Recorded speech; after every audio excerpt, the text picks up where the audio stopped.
Welcome to Instant Replay presented by Cheez-It for week 35, the final week of the regular season. And Bobby, it was a crazy, that wasn't on purpose, that wasn't intentional. Oh, Producer Rich! Producer Rich! That's not a Rich! It's real! You better believe the stakes were high on Decision Day presented by AT&T, and we start where else but at Children's Mercy Park. It's the 62nd minute. Sporting Kansas City has a 1-0 lead, and they're gunning for that top spot out west. Here comes Diamande's shot, and Sesanovic is on the post, and that hits his arm, but nobody notices, Bobby. VAR, Mark Geiger says, hey, Alan Chapman, take a look at this. He does. Red card, PK, do you agree? It's hard to disagree. Sesanovic has his hand on the post intentionally. Therefore, his arm is up intentionally, and when the ball hits it, it becomes an intentional handball. This is wonderful use of video review and absolutely the right call. I can see how Sporting KC fans might be upset, and this could impact the playoffs because Sesanovic could be suspended. But I'm with you. You take that risk when you put your arm in the post. It's deliberate, it's a handball, it's a PK and a red card. I'm gonna hit the rewind button here, Bobby, all the way back to the 28th minute, and check out this little collision between Matt Beasler and Diego Rossi. Looks like nothing, right? No. Let's take a closer look. Look at Rossi's leg.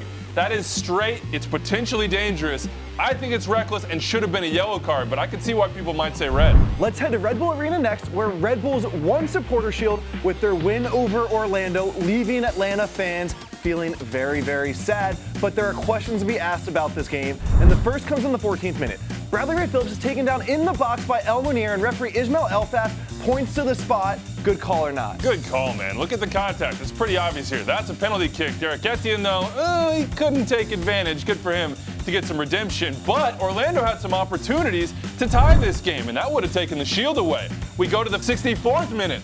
Tom Dwyer thinks he scores with his head. He thinks he has the tying goal. He does not agree with the call, but he is wrong. And man, that is a tight call, and it's a great call from Catherine Nesbitt. Let's head to the flip side of the Supporter Shield coin and Atlanta United, who lost on the road to Toronto. But Andrew, with the score 2-0 Toronto, Atlanta got a goal back through Julian Kressel until it was called offside by referee Jair Marufo. This is just great AR work once again. Joseph Martinez is a fraction off, but a fraction matters, and the flag comes up. Great call. I kind of feel like the fans want more controversy from us, but you're right. These have been a series of really good offside calls. The margins are tight, Bobby, and they stayed tight at StubHub Center. LA needed a win to get into the playoffs. They didn't get it, and there were a couple calls that might have made a difference. 87th minute, Mauro Manotas is trying to make it 4-2 Dynamo, but this one is called back for offside. Did they get it right? He looks slightly offside to me, but the camera angle makes this one tough to tell, so I don't have a good answer here. He looks slightly onside to me, but again, the camera angle I have is the same as yours. I'm not quite sure, so I'm okay with this call. 96th minute, Daniel Steres scores a goal for the Galaxy that would have made it 3-3. No big deal. LA still would have needed another goal, but this is a great call. Andrew, our job is to be tough on referees, but we have to give this one props. After 96 minutes of end-to-end running, Apolinar Mariscal sees through multiple players to make an inch-close call. This is fantastic referee work. Gotta agree there, Bobby. Let's go to Toyota Park, Chicago, D.C. And D.C. are playing for a home game in the knockout round. A 0-0 draw got them there. We start in the 5th minute. Here comes the cross from the Fire, and boink, that hit Joseph Mora right in the hand. So does that make it a handball and a PK? No, his hand is down near his body, and you can see he didn't know anything about it. He couldn't see the ball coming through the center backs. It hit his hand. He didn't play the ball. Good no call. It can be soul-searching at times to call these handballs, and I think the refereeing crew got it right by calling this one a play on.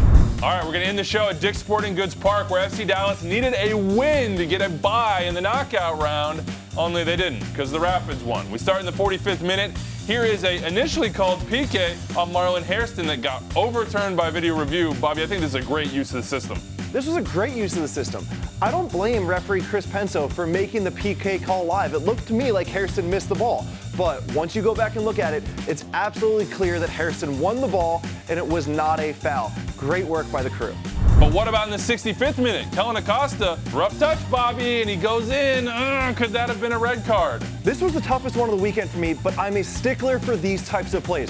Kellen Acosta did not need to show his studs. He did not need to raise his foot off the ground. He could have won this ball in a different manner, so therefore, for me, it should have been a red card for excessive force and serious foul play. I cringed and made a noise when I saw this one, kind of like, ugh. My first thought was red. but I think yellow was the right call, and that's what it cost the guy. It's a bad tackle, but for me, not excessive force just because he doesn't lunge in. To be honest, though, I probably wouldn't have argued a red either. We finish in the 92nd minute with what I think is an obvious red card on Pablo Aranguiz. He is frustrated. Dallas are going to lose. They're not going to get a bye in the knockout round, and yeah, he just kicked Enzo Martinez. That was on purpose. That's violent conduct. That's a red card. See, I just see Aranguiz trying to get to the ball, and Enzo Martinez fell on the ball as he was going for it. I'm okay with no red card, and this is a big call because it means Aranguiz is still eligible to play in that elimination game.